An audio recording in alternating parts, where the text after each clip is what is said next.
Bismillahirrahmanirrahim.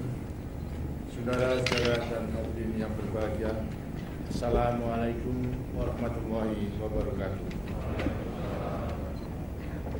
Hari ini kita memperingati Hari Pers Nasional. Peringatan kali ini terasa dalam suasana yang terkhusus, sebab hari ini Persatuan Wartawan Indonesia dan Serikat Penerbit Surat Kabar memperingati ulang tahunnya yang ke-50. Peringatan ini juga dilakukan di kota Solo, kota tempat lahirnya Persatuan Wartawan Indonesia setengah abad yang lalu. Bukan hal yang kebetulan bahwa beriringan dengan peringatan 50 tahun Indonesia Merdeka, pada bulan Agustus 1945 yang lalu, banyak organisasi dalam masyarakat kita yang memperingati 50 tahun usianya. Ini merupakan bukti sejarah bahwa kemerdekaan yang kita proklamasikan pada tanggal 17 Agustus 1945 mendapatkan dukungan yang luas dari rakyat kita sendiri.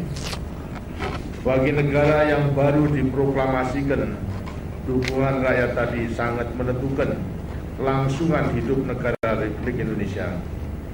Pada awal berdirinya negara kita, Ahmad Gencar merupakan relawan yang menyatakan bahwa Republik Indonesia tidak sah oleh karena dibentuk bala tentara Jepang yang sudah kalah perang. Jika propaganda lawan ini bisa mempengaruhi rakyat dan diterima oleh dunia internasional, sungguh sulit kita membayangkan apa yang akan terjadi dengan negara kita ini. Disitulah letaknya peranan penting dari dukungan rakyat ini. Proklamasi kemerdekaan yang sudah diperjuangkan demikian lama melalui berbagai cara mendapatkan dukungan di seluruh Indonesia. Itulah sebabnya mengapa demikian banyak organisasi tumbuh segera setelah proklamasi kemerdekaan itu. Bukan hanya yang sekarang kita sebut sebagai organisasi kemasyarakatan dan organisasi kekuatan sosial politik, tetapi juga kesatuan senjata kita adalah amat simbolis bahwa kesatuan bersenjata yang merupakan tentara rakyat dan tentara nasional terlebih dahulu memilih sendiri panglima besarnya untuk kemudian diangkat secara resmi oleh pemerintah. Dukungan rakyat dalam berbagai bidang tadi telah berhasil meyakinkan lawan dan dunia internasional bahwa tekad kita untuk merdeka tidak bisa ditawar-tawar lagi. Setelah melancarkan perang kemerdekaan dan perjuangan diplomasi, maka pada akhir tahun 1949 dunia mengakui kemerdekaan kita. Dukungan rakyat seperti ini tidak hanya penting dalam tahun-tahun pertama kemerdekaan. Dukungan rakyat yang kuat terhadap negara kita perlukan sepanjang zaman. Tidak ada pemerintah yang dapat melaksanakan fungsinya dengan baik tanpa dukungan kuat dari rakyatnya. Apabila saya tidak keliru, memasuki setengah abad kedua usianya, Pers Nasional bertekad untuk menegakkan profesionalisme pers nasional dalam menyongsong abad ke-21. Saya menyambut gembira tekad pers nasional kita tadi.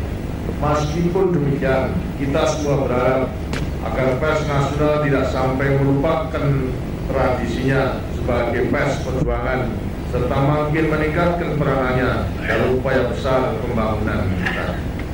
Saya pernah mengatakan bahwa pers nasional kita hendaknya menjadi pers pembangunan. Saudara-saudara sekalian, dewasa ini kita hidup di tengah-tengah dunia yang sedang mengalami gelombang perubahan yang dahsyat, terutama di bidang informasi dan komunikasi yang merupakan bidang pergaulan pers. Tantangan yang kita hadapi juga berubah, bahkan akan bertambah besar dan kompleks di masa depan ketika kita memasuki abad ke-21 dan keterbukaan ekonomi dunia. Pers nasional pun mau tidak mau harus ikut berubah. Andai kata kita tidak berhati-hati, maka perubahan ini dapat menjurus ke arah pers perjuangan yang sama sekali lain, pers akan berubah menjadi kancah perjuangan hidup dan perjuangan kepentingan baik bagi wartawan, bagi penerbit, bagi pemilik atau bagi kelompok, tetapi tidak bagi kepentingan nasional. Pers yang seperti itu adalah pers yang kehilangan jati dirinya sebagai pers dari khalayak pembacanya, bangsa Indonesia. Tindak tanduk, perilaku, teknik-teknik, kriteria berita, pertimbangan, dan santun bahasanya akan begitu saja mengikuti resep pers global yang dianggap berhasil secara komersial. Pers seperti itu tidak lagi mencerminkan ciri-ciri keindonesiaan. Dengan demikian, bukan lagi merupakan pers nasional. Jelaslah bahwa tantangan yang dihadapi pers nasional dalam tahun 50 tahun kedua usianya tidaklah ringan. Tantangannya adalah mengembangkan pers nasional yang tetap konsisten dengan jati dirinya di satu pihak dan di lain pihak dapat menyesuaikan diri di tengah-tengah perubahan zaman serta mampu bersaing dalam kancah persaingan media global. Jawabannya terletak pada kemampuan insan pers kita dalam mengembangkan pers nasional menjadi pers yang sekaligus profesional. Untuk itu, seluruh jajaran pers harus berpegang teguh pada prinsip-prinsip dan nilai-nilai profesi yang tinggi yang diterapkannya untuk menegakkan nilai-nilai yang diperjuangkan bangsanya dalam era globalisasi.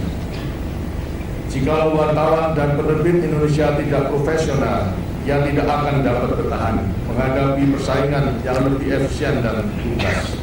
Tetapi jika ia tidak berpegang teguh pada jati dirinya dan meniru-niru pers global, ia tidak akan mampu menghadapi pers global